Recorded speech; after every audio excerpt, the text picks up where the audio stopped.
Hey, you're at Steve Morris Engines. I'm Steve Morris. This is an engine that we just got done with for Sonny Bachman, good customer out in Oregon. And Sonny, I think this is going in his CK truck, street truck. Now he has a air-to-air intercooler in the truck already, so we just simulated that with our shop air-to-air intercooler for the dyno. And this is 540 cubic inches. And Sonny did some upgrades on this thing to make this pretty cool, but we also used a lot of his existing parts. So he already had a big block in the truck, and he had an F2 on it already. Now keep in mind, this is all temporary plumbing because just to get it to run on the dyno.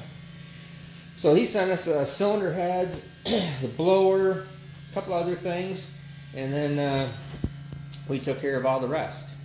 So we've converted this over to EFI. So still F2, we do have a pump gas tune for this, but we're going for the race gas tune right now. This has a Brodix aluminum block, 540 cubic inch, has our Cali's Magnum crankshaft in it, has our Oliver billet rod and our piston ring package from Diamond. You can see there we have our wet sump oil pan on it. Clearly our camshaft and our design off of that. And so we're going to lean on this just a little bit harder. Holley EFI, 160 pound/hour injectors.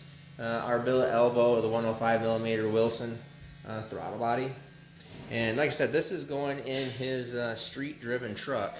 Kind of a daily driver, cruiser, you know, all around good deal. There's some of the old parts you can see they sent us, you know, covers and intake manifold. Basically sent us whole top half, and then we built the whole short block and then just did some corrections and some upgrades on the entire system. So what I'm going to do is I'm going to go out and and this is a solid roller, so you know, we can run some more RPM through it and whatnot. So we're going to run on race gas and C10, lean on this a little bit with this air-to-air intercooler. And I'll go out, I'll put the camera down, and we'll make some hits on this thing, and I'll show you the numbers.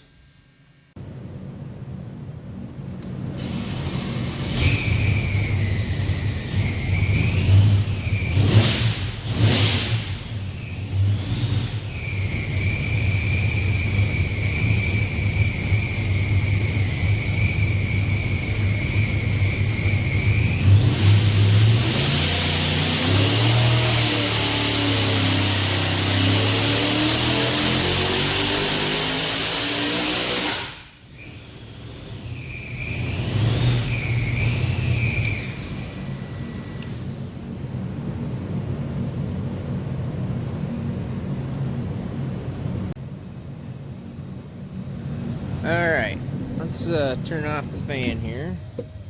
Go over here and take a look at some numbers. Let me shrink this down here. There we go.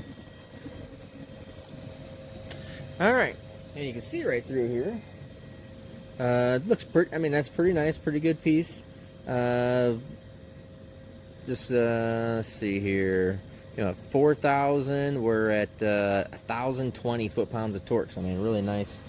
Broad flat curve up through here, so you know it lays over a little bit right up here, so I'm thinking about that while I'm talking to you here. Then we have 1205 at 5,000, 1205 torque, 1142. Our peak torque was all the way out here at 6,200, and then it falls off a little fast, but our peak horsepower wouldn't really be continuing to climb, so it falls off a little hard out here, a little harder than normal. 6,000 RPM, we're at 1285 and 1462 horsepower.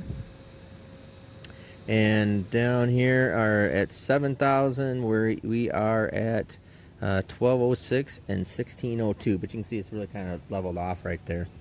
So you know what I'm gonna go do is I'm gonna put the camera down or shut the camera off real quick. And I'm going to go in there and I'm going to put one of our Pro-Volute bells on that thing. Alright, just came in here and I put on one of our Pro-Volute bells.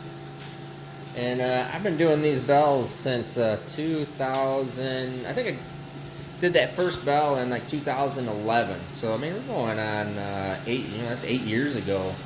And funny thing is, you know, when I first did these bells,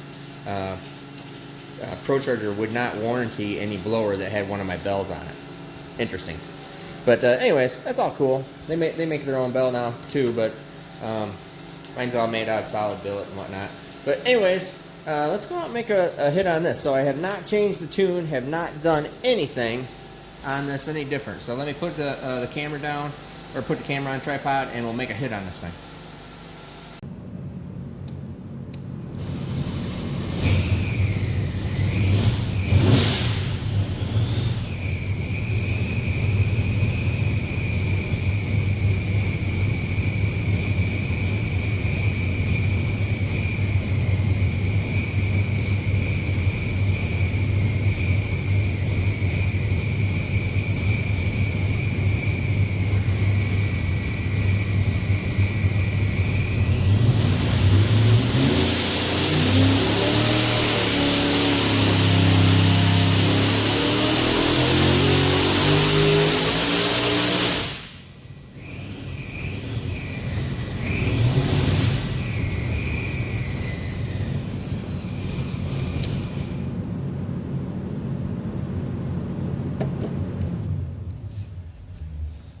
All right, now, oh yeah, there you go. That is now that is a back-to-back. Just put the bell on there. No change in tune-up.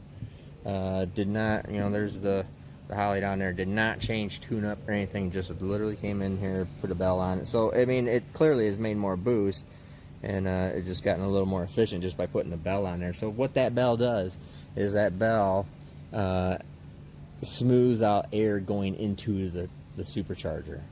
And believe it or not, way back then in 2011, I actually made that. The very first ones I made out of a inner tube, out of a wheelbarrow.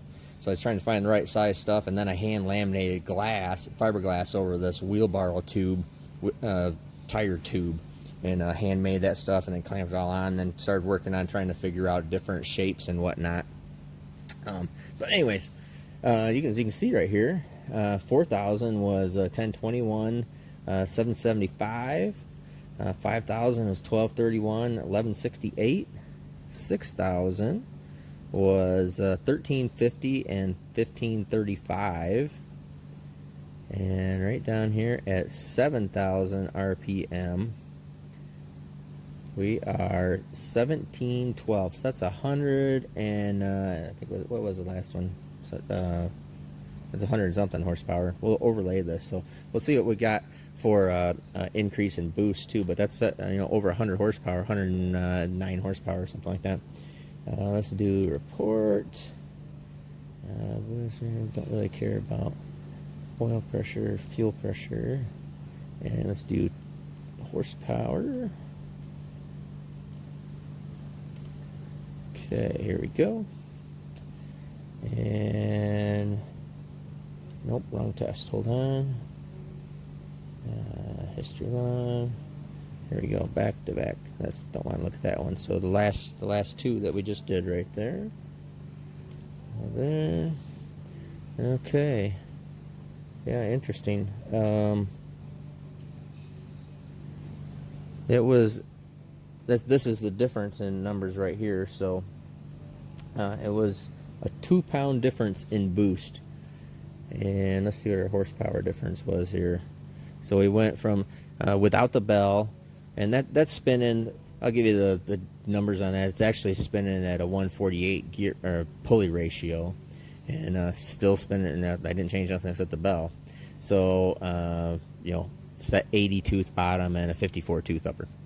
Let's look at our horsepower number, and let's see right here. Alright, and 1712, and for some reason it only listed it. I haven't figured out why the system does that. It picks out a different number. Sometimes it'll pick out an odd RPM number, and it does it every 100 RPM here, but it'll pick up like a 50 number over here. So we're at 1712, so that's 112, basically 109 horsepower. Like I said, 107. Up here it was even getting a little bit better, but I didn't run it this far. So it was definitely flattening out and laying over real hard right through here on the no bell. And you can see that it picks up as the increase, as it needs increase in airflow, the belt increases and helps things out. I have an internal modification for F2s. I do not have internal modifications for brand new blowers. They've already done all the modifications there. But you can see here, it was only 2 horsepower difference. And as we continue to RPM and the air demand becomes higher from the blower, it continues to climb and climb and climb and make more and more increase. So really interesting stuff. I'm sure Sonny's gonna like this thing, and I think we might put another pulley change on it and see if we can make a little more horsepower. But that's a really good sweet spot for it right now. And we'll also go back and do a pump gas tune on it, but you guys really don't care about that. It'll make like 1300-1400 or so on pump gas. But anyways, I'm Steve Morris, Steve Morris Engines. Have a great day.